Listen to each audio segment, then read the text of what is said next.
YouTube, Poison Dart Frog Hobbyist. This is Bradley and I'm here with another video for you guys.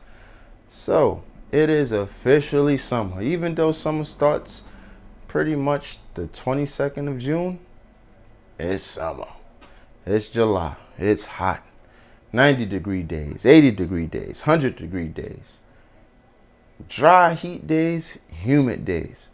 So, what we need to do is a reverse light cycle if we do not have an air conditioning unit where our frogs are, because you'll come home and you'll be very disappointed on a very hot day because you won't have any frogs.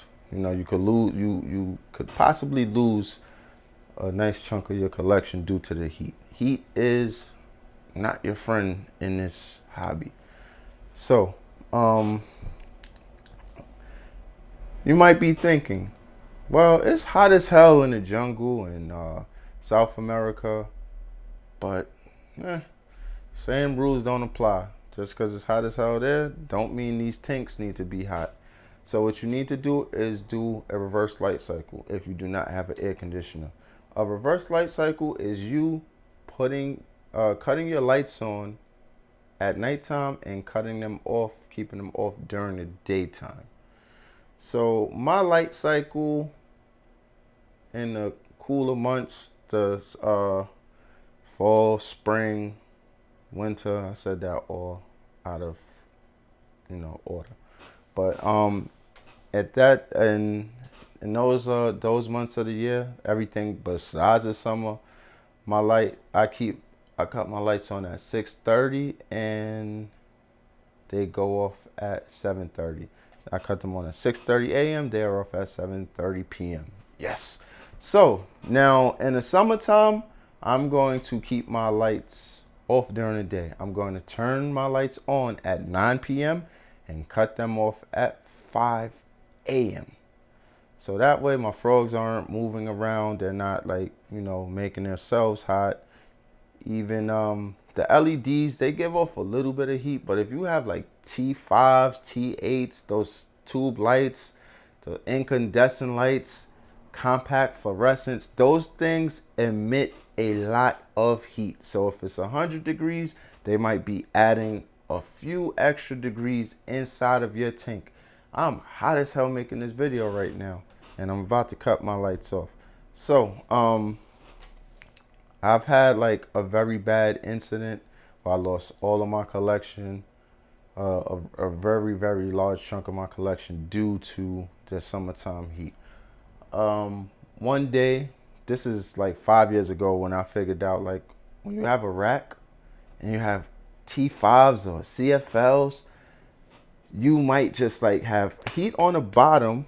Like, let's say that this is the bottom, the second level. Like, all right, you have 3 levels to your rack. The bottom tank, you have a light on it, and then you have a light on the second level, then you have a light on the third level.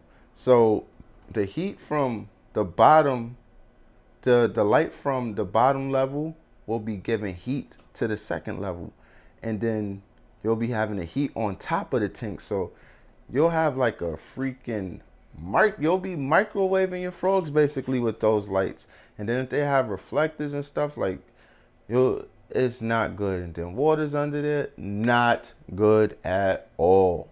So definitely do a reverse light cycle, because the temperature drops naturally when the sun is down at nighttime. So it won't be as hot, as during the day, because it could heat up. Just touch the mic. It could heat up really, really bad in the summer. Like, you might notice in the beginning of July, everybody's looking for fruit fly coaches, because these things crash because of the change in the temperature most of the times. Every July it happens. It doesn't happen to me all the time, but like, strangely enough, I had to buy this culture because I took a long time to reculture, and I used these flies to make this culture, and these flies are still alive, and these are gone, which is like freaking weird to me. I don't know why that happened. And another thing to look out for in the summer You guys with air conditioning units, if you have those portable ones where the exhaust hose can come out the window, be very, very extremely, extremely cautious with those, because I've heard horrific horror stories of the exhaust coming out of the back, the exhaust coming out of the window and blowing all that hot air into a frog room or wherever people keep their frogs, and they've lost damn near all of their collection. So that's something to look out for. Uh, what else? So yeah.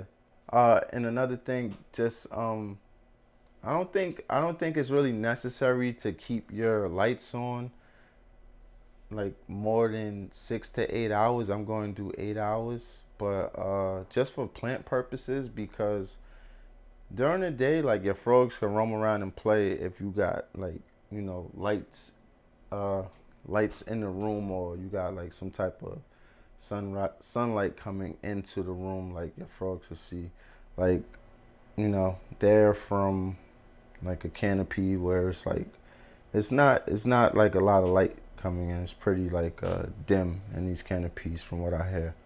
But definitely do a reverse light cycle so that way you don't lose your collection. You don't lose a frog at all, because it's just ugly. I need to go run and get an air conditioner, but in